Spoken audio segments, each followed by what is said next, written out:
Okay. Welcome everyone to today's DX Cafe event, Crownpeak, Hybrid Headless, and the future of the DXP. Big stuff.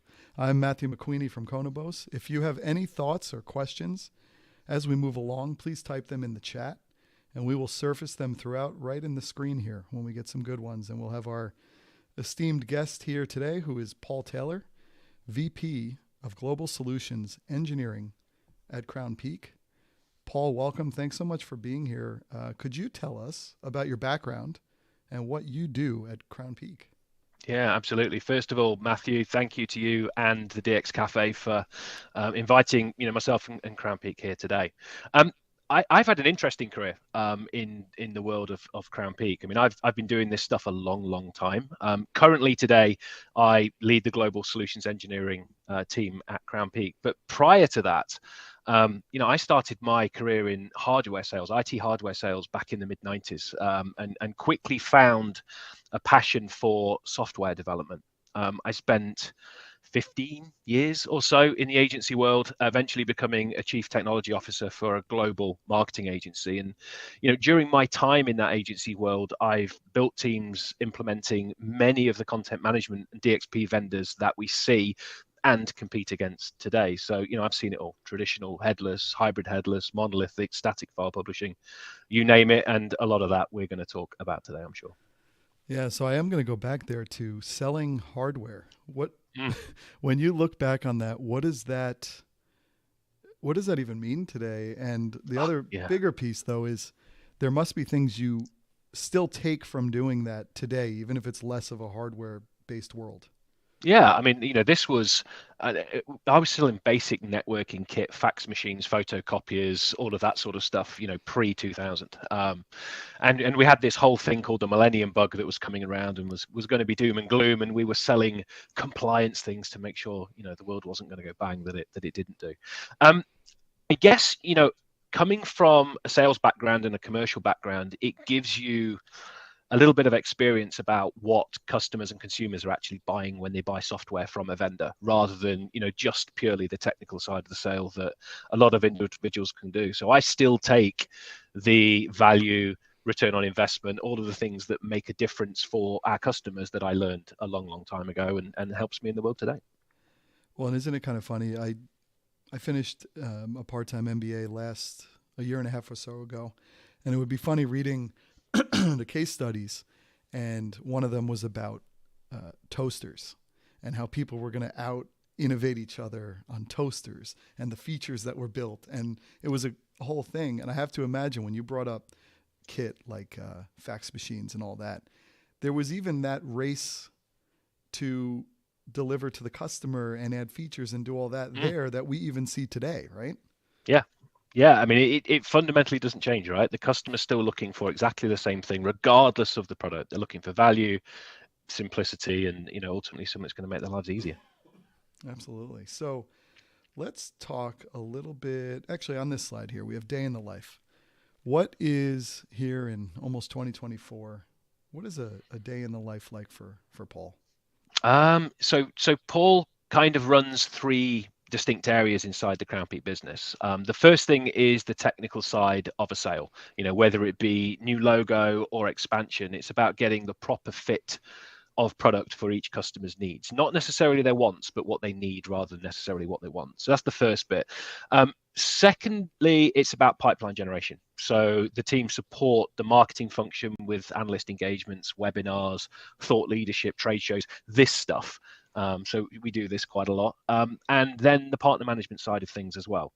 Our partner base is massively important to us, and we need to make sure that they know how to leverage the Crown Peak products and services for their customers best to support them through the journey. For me, it's, every day is different, and that's what makes it exciting. It's a mixture of working with the team based on data to create the best coverage for our customers and partners globally, and then spending time with our marketing and partner teams to identify the best go-to-market strategies for particular target verticals. So every day is different, and that's what keeps it interesting.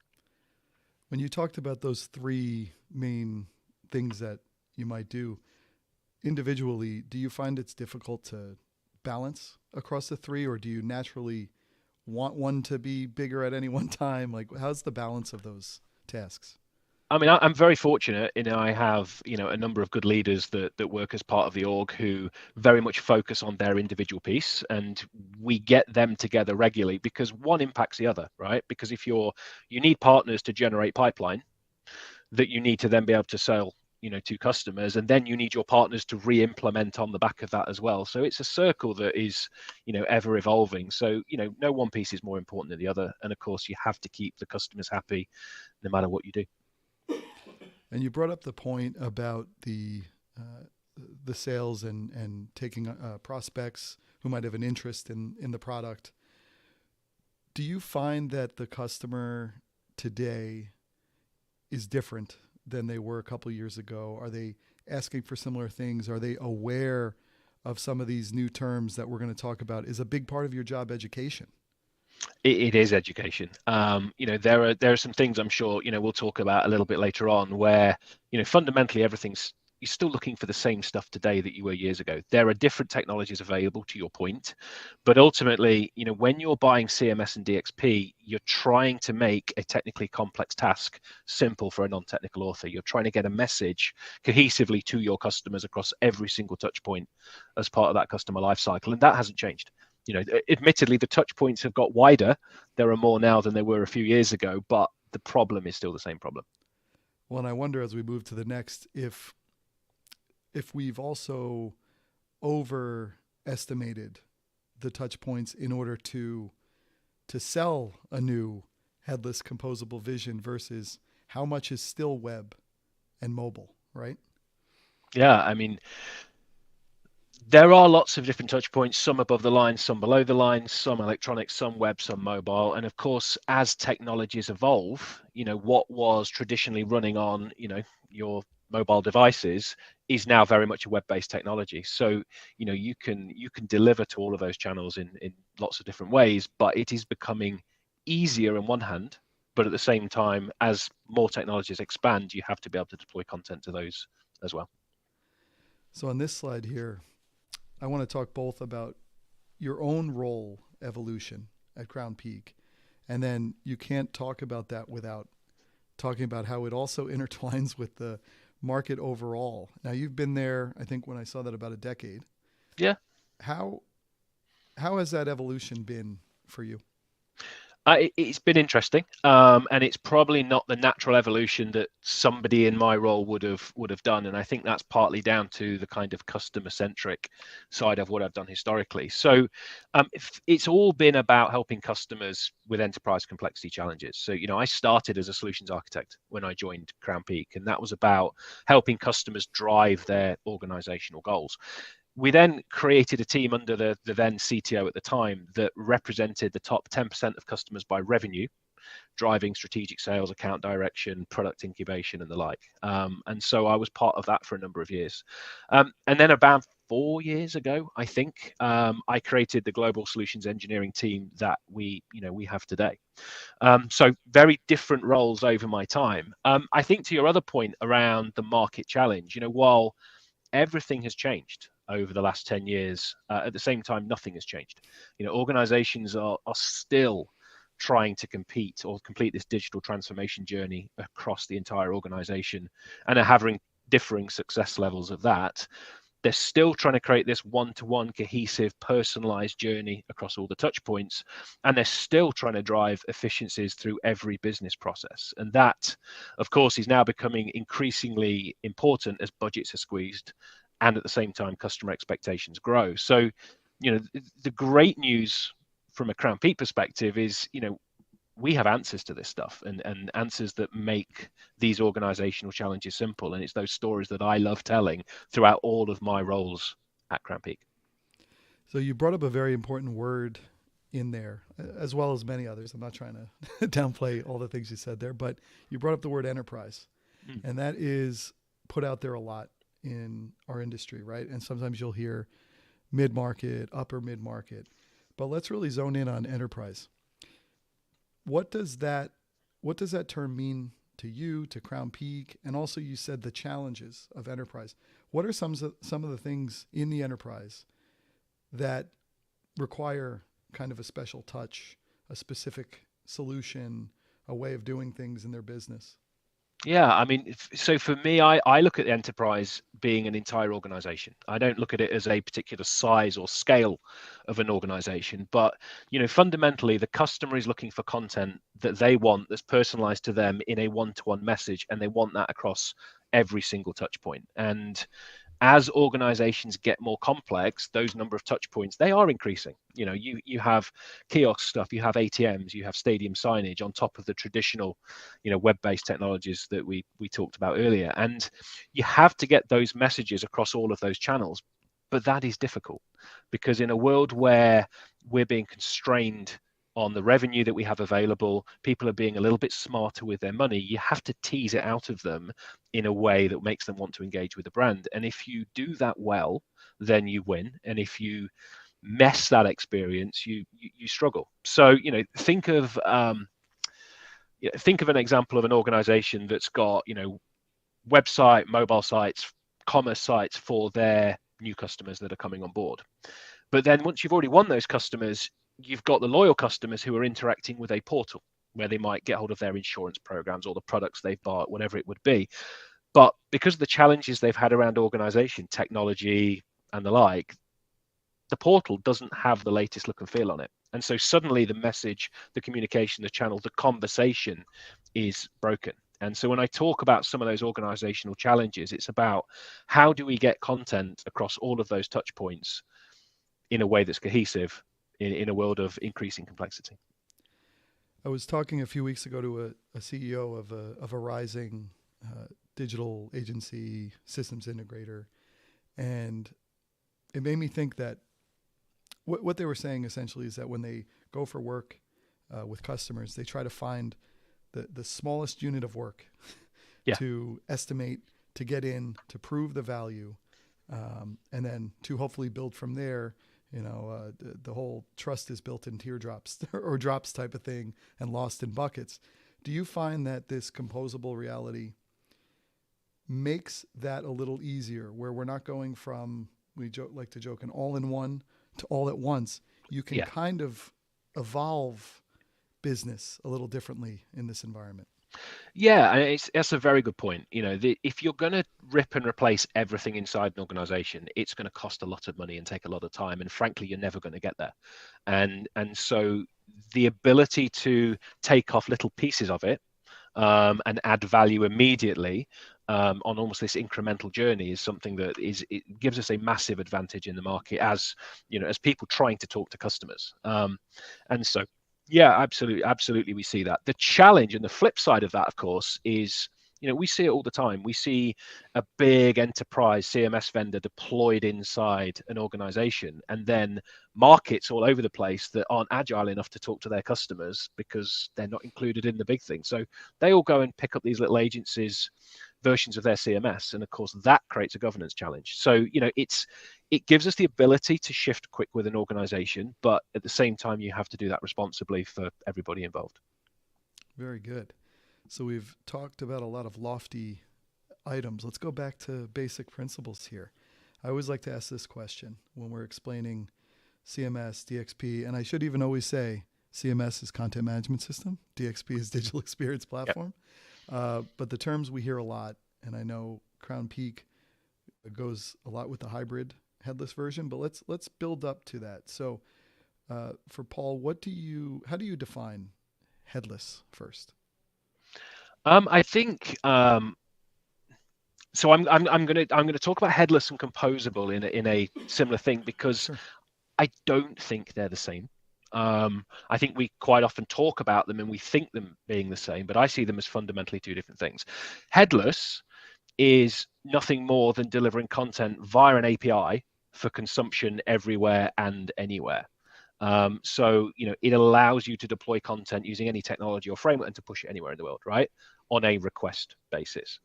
Composability for me is about allowing an organization to construct their own digital experience platform vision through curated choice. And if you go back and look at, Scott Brinker, Chief Martech, 11,000 vendors on that big slide that we've all seen, there's a lot of good platforms in that world. And so allowing an organization to compose their digital experience platform journey and swap out the pieces that they want, that for me is the distinction between the two. And does composable need to be headless to work in Not its at all. best way? No? Yeah. No, I don't think so. I mean, headless has its place. Where content is dynamic and should be dynamic, for example, paging, listing, sorting, filtering, querying. When content is dynamic, then there is nothing better than a headless call to that content. Great. So let's go to the third one. Hybrid headless. Is this kind of a mix of both worlds in a way that matches customer demand? Yeah, I mean, for me, it's an interesting term in itself, and it means different things to different organizations. I think regardless of whether a platform is naturally headless or not, every CMS can throw an API in front of their content repository and call themselves hybrid headless, right? Because you can fundamentally use it in that way. And in our experience, that's what many vendors do. And it seems like it answers many technical complexity problems in the market. But while offering a lot of flexibility, it also creates a lot of technical complexity, which in many cases isn't what an organization needs. So I think it's using it at the right time. If you think about what most organizations are trying to do, they're trying to get that content across every channel, everywhere in that customer lifecycle. And the challenge with many vendors is that there's no single technology choice in an organization, especially for those that spend a lot of time in mergers and acquisitions. And so they want to take advantage of this one-to-one message, but they don't want to have to rip and replace every single piece of technology that they've got across those touch points. And so one of two things happens. They try and take on too much and think that a single platform is going to solve all of those problems with a single technology. And that quite often shelves digital transformation projects. Or, as we talked about earlier, the organization updates their primary touch points and doesn't touch all of the stuff that they've already got the loyalty with their customers on. And so to successfully solve that problem, you need to give a marketer the flexibility to publish any content using any technology and deliver it anywhere in the world. And all we have to do that is figure out what and where. But then at the same time, give the technologists the flexibility to use the same platform in a headless way if you choose. And so that's really what Crownpeak's take on hybrid headless is. It's about blending what a marketing team needs with what an IT function needs and giving them the best of all capabilities. It's funny when you brought up a good point about the psychology within enterprise organizations and almost blaming the technology and then stopping digital transformation, because it makes me think of like if someone starts working out at the beginning of a year, when you have the gyms filled with people because they have the New Year's resolutions. January, February, right? January, Yep. February. And Yep. then a week in, they're very into the workout. But Yep. they don't understand you shouldn't work out 3 hours a day.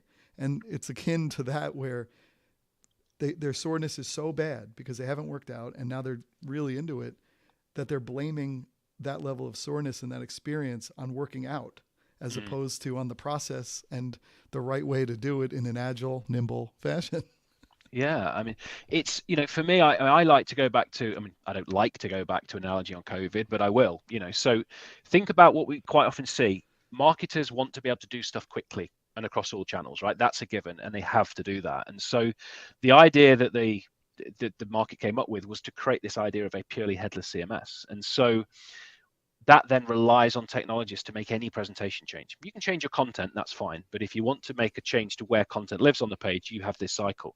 Go back to the start of COVID and everybody's putting banners on their homepage of their website to say, sorry, we're going to be a few days getting back to you because, we're going through something we don't really understand at the moment.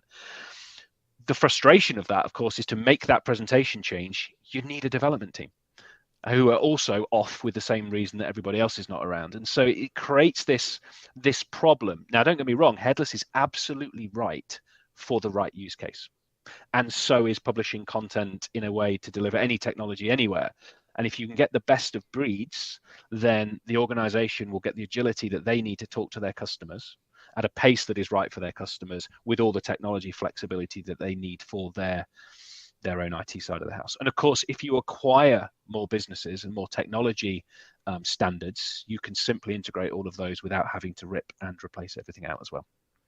And that makes me think one other question. Do you believe that the use case for a headless CMS, or for going with more of a hybrid headless or composable DXP, maybe in a single vendor, do you think that mostly comes down to the digital maturity of the organization?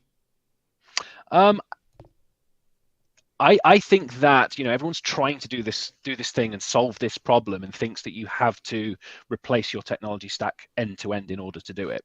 I think it's where you'll have maturities, maybe I'm not sure that's the way I would use it. I think you'll get some organizations that will make a lot of mergers and acquisitions, right? So what is a .NET shop one day suddenly acquires a business that is a Java shop, and you've got millions and millions of pounds worth of investment that you've suddenly got to merge in. And how do you do that? One or the other wins, and that typically is a platform replacement.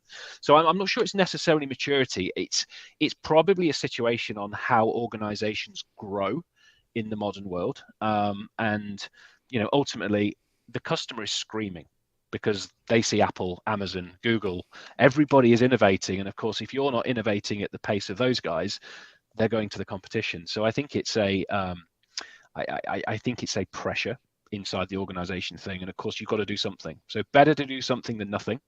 And sometimes that results in people not necessarily making the right decision, but making a decision. It's a great point on the mergers and acquisitions, actually, because that is it's all pushed as a great thing, right? Synergies, all this, but there's a real host of change management elements that we talk about with the people and the business.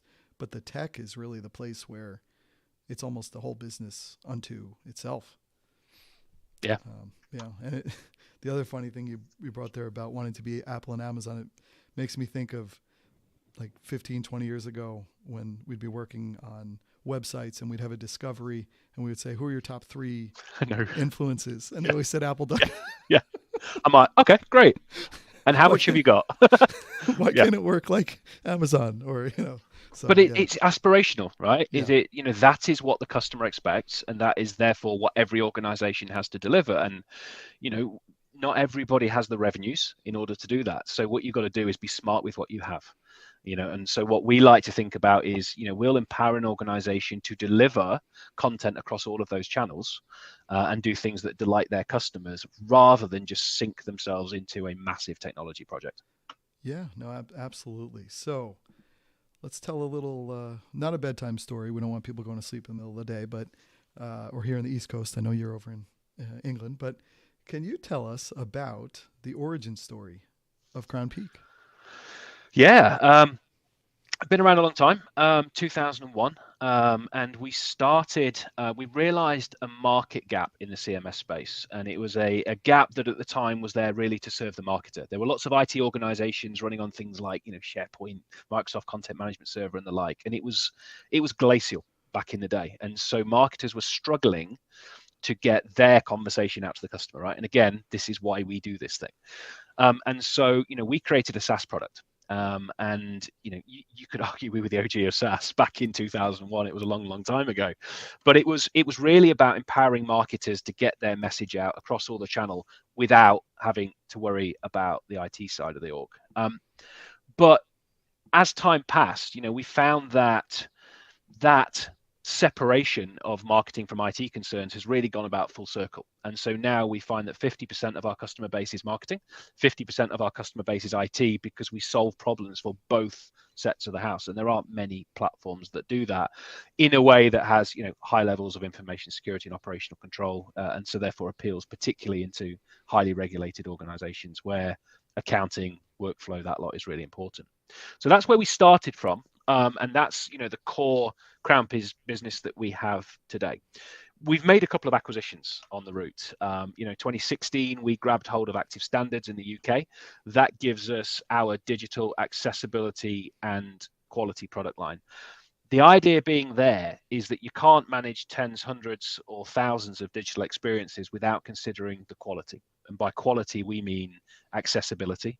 We mean organic and natural SEO. We mean brand standards and regulatory compliance. And so we have tools and services that help organizations both make money and save money by deploying those services on top of their org. And actually, you don't just have to be a Crownpeak customer to do it. We have plugins for Adobe and Cycle for that product line as well.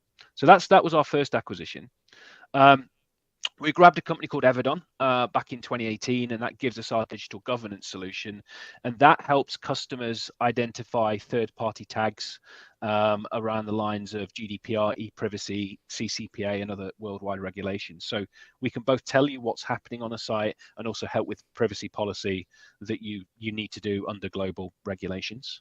And then in 2021, we acquired eSpirit, a leading German-based, European-based CMS provider. And the idea behind that was increasing our customer and employee footprint east of the Atlantic. And in doing so, we also drove into verticals that we'd not previously been in. So, retail, automotive, FMCG or CPG in the US.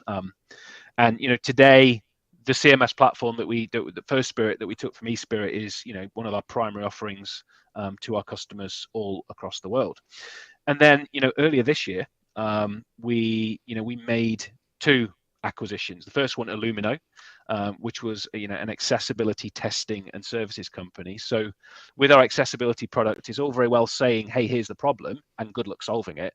But now we can help customers globally with, training and remediation and getting them on the right side of the regulations. And then more significantly, the acquisition of Attract, as we'd previously started to engage in retail verticals, acquiring product discovery or commerce search, if you like, made a lot of sense to us.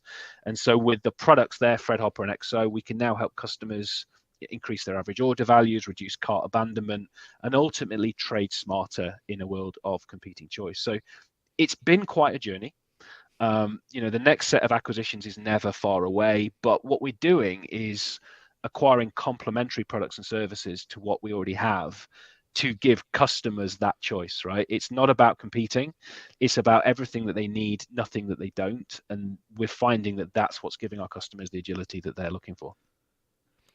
So bringing up the point, 2001 being kind of born SaaS, like you said, do you find in kind of the narrative of the company's build that it leapfrogged challenges that those who were on-prem, monolithic, like some of the growing pains they might have gone through as the market shifted? Yeah, I mean, 100%. It was, you kind of say you were SaaS before the term was invented, because that came years later, and AWS and those guys didn't turn around till 2010 plus. So it's everything back in the day was built to be deployed on premise, and it was in a data center. It was tin underneath your desk, and of course it was designed to be maintained, the care, feeding and watering, by an individual organization. And of course when you do that, you then get control of when you update that software. And of course an update can be quite time consuming when you're on a platform that is being managed platform as a service or in tin under your desk. And so what we wanted to do was say, look, all customers, one version of the product. Everybody gets the same version and you run with it. And we create a really good separation between content and configuration to mean that you don't have to worry about any of those upgrade headaches. So, it was really about making sure that you get the latest capabilities and security patches rolled into the product without you having to worry about that. And that again leads to organizational agility. Yeah, no. And then when you talked through a lot of the acquisitions, like you said, it's almost, I'm not putting this word in your mouth, but it's almost composing elements that you see as very important. Like you're standing for certain things, governance, accessibility, I think you said retail, analytics. I mean, these seem to be very strategically business oriented as opposed to shiny new technology toys.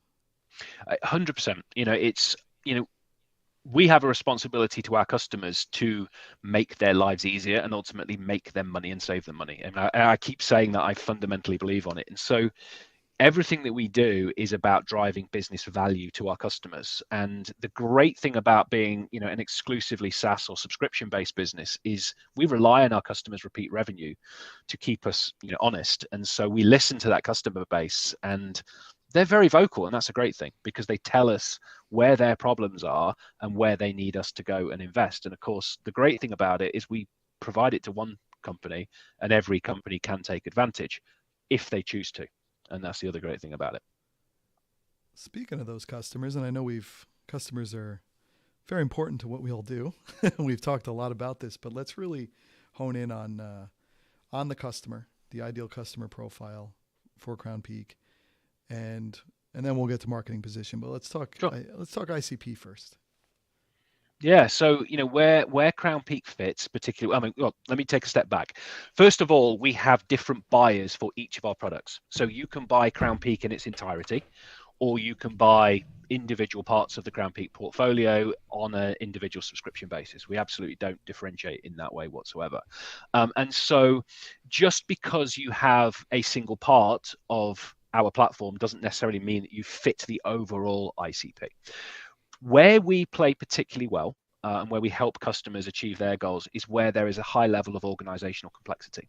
And what I mean by that is multiple sites, multiple channels, multiple languages, multiple products, multiple experiences, multiple touch points, multiple authoring teams distributed globally. And where you have that level of complexity, then the architecture and operational delivery model of the platforms fit very nicely and make you agile.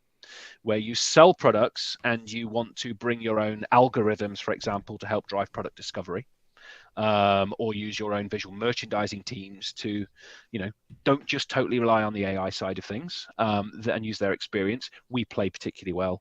And where you need high degrees of visibility from an accessibility perspective across your entire digital estate, we play particularly well there. So that somebody inside that space, quite often organizations upward of maybe 250 million in global revenues, is typically where you find that the ideal sweet spot across all of our products fits. But of course, we have customers up of that and below that across all of our customer verticals as well. How do most customers find Crownpeak? Three ways. So, I mean, we spend a lot of time doing this sort of stuff, of course. We spend a lot of time out at, industry events. We rely very heavily on the analyst community, and we have great relationships with, Forrester, Gartner, IDC, and the like. But at the same time, we have a very, very engaged partner network globally.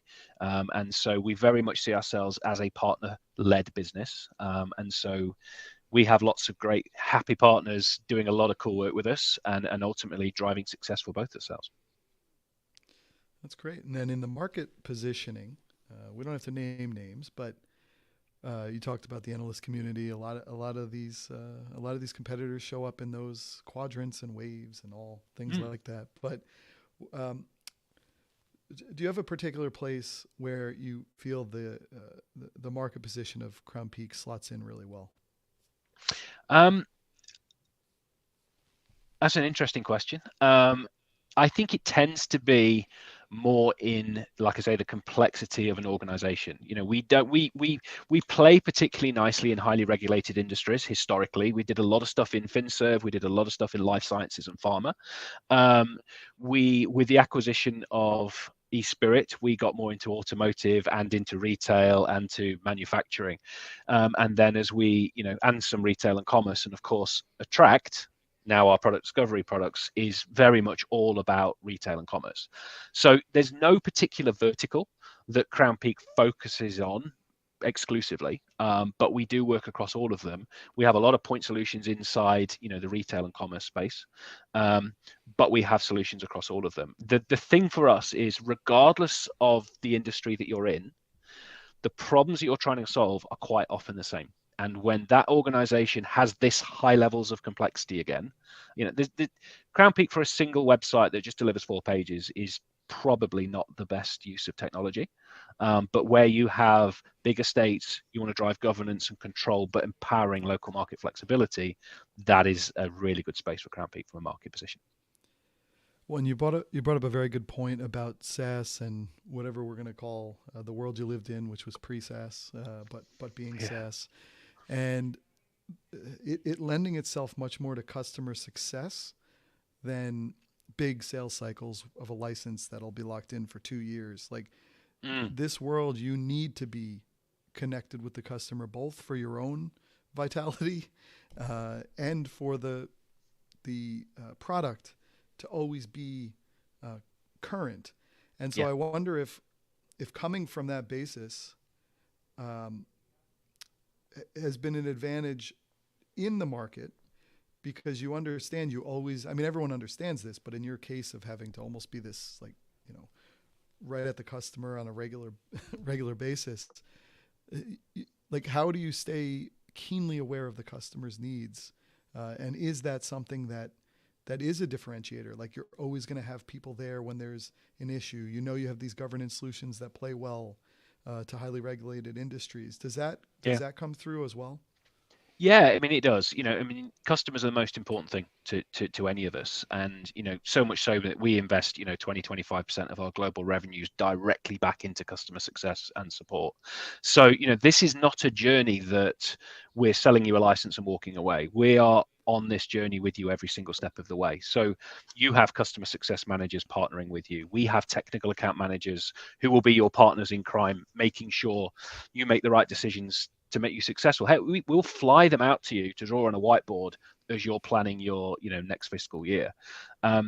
We have a support team that wins awards for what we do, and of course a great partner network that keeps us honest in the world of our partners. And so that collaboration means that we're constantly listening to what our partners and customers are telling us. And when you align the analyst community over the top of that, it gives us a really good sense about what's coming, B, what we missed and therefore need to fix, and C, what the biggest problems our customers have every single day across that vertical. And as you say, because you're SaaS, you don't have to worry about this. It's going to take me 4 months to get it or 4 years to get it, because I've got to wait till the right time in my on-premise life cycle. And so you can actually think of a TCO over Crownpeak platform over 10, 15, 20 years, because always on the latest version, any technology anywhere, regardless of whether it's been invented or not. So it gives organizations a lot of agility. Yeah, it reminds me of the story in Amazon's time with Jeff Bezos, where in every meeting, every leadership meeting, there was always an empty seat, and that empty seat was the customer. So they always had them 100%. in the room with them, right? One thing I forgot to mention, I don't know if you've heard of this thing that started really hitting a year ago, but it's called generative AI. Yeah. I've totally missed that part. You alluded to it in some of the governance, maybe in some kind of like walled ChatGPT type things, or generative AI. How has generative AI impacted Crownpeak, and how have you leveraged it, or interacted or integrated with it? Yeah, I mean that is a great question, and you know what, it's front and center of where everyone is looking right now. And for us, it's quite a fortunate position. So we've been using generative AI for a year plus 2 years, something like that. We started doing some simple stuff, where, for example, you can use the tool to go and work out a focal point of an image, and it will generate crops based on a subject matter of an image. So using it for some cool use cases there, doing things like grabbing EXIF data out of images and then making suggestions for complementary attributes on that content. But that was until we went and acquired Attract. When we acquired Attract, bear in mind that entire platform is a mixture of this visual merchandising expertise and artificial intelligence and machine learning. We acquired our own data science team. And so, we're fortunate enough to have a really great set of individuals who are pushing the needle. And so what we've done straight away is now deployed that across our entire product portfolio. So no longer focusing just on product discovery, but using that experience to do things like help content authoring, create content from bullet points, to help in an accessibility challenge organizations get compliant with this European Accessibility Act that comes out in 2025. Tasks that would typically have taken tens of years of content marketing, you're able to throw out in a fraction of the time. So we're very fortunate to have this team, and customers will see this stuff more and more on the roadmap as we go forward. It's only been a year, I mean, in the customer market point of view, but are there any insights that you've been able to glean, especially from some of the highly regulated industry customers on the platform, in how they're using generative AI in the best way? Because it's kind of a wild west, as they would say here, and there it has to be a lot more controlled. Are there ways they're able to leverage it still? Yeah, I mean, the first thing is I mean, let's use life sciences as a great example of this, right? Everybody wants to create personalized content. But of course, when something bad happens involving a drug, then suddenly the lawsuits happen. And so, while creating massively dynamic content in the life sciences space seems like a great idea, it has to be controlled. And so there are things you can do with generative AI to create content, but the responsible thing is to then make sure that there's always a human being looking at that content before you send it out for prime time. So it's a mixture of those things, and each industry is different. Well, and I wonder too, because I guess it was this week that the innovation's happening so fast to all of us, but that they came out with this GPT's product, sorry, where you can kind of throw it against your own content library or world. And I wonder if in some ways that's where it'll be a good use case for some of these highly regulated industries where they really only want it to be indexing what they have within the garden. Yeah, I mean, it comes back to that balance, doesn't it? Again, just because you can doesn't mean you should. And so there's using it to drive operational efficiencies behind the kind of content publication cycle. And there's also then using it to generate content on the fly that your customers see. So as long as you get the balance, you're going to get different use cases across all of those verticals. And it's having that responsible view on how you use progressive technologies. And I think that's something that, we need to get the balance on. And our customers certainly will want that. Yeah. So, Paul, you've proven, at least to me, you're a very smart guy. And you're very knowledgeable on many things. Let's get into what do you read? What do you both for industry, and then sometimes even not for industry, because those can often inform as much as what we think we're reading directly about. How do you consume your own content, and on what kinds of subjects, and even who, if there are such folks? Yeah, great question. So, look, obviously DX Cafe is my number one source of everything relating to this industry, and I love the podcast and the work that you do. It's great. Keep it coming. I spend a lot of time on LinkedIn. For me, crowdsourcing experience, knowledge is probably one of the best places to get a balanced view on what's happening in the world. And so LinkedIn for me is the place to find out what's happening across multiple verticals, not just the ones that we focus on, and of course wider challenges around the world as well. So if I I like to repost, I like to comment, I like to drive conversation through that social media channel. That's a big one for me.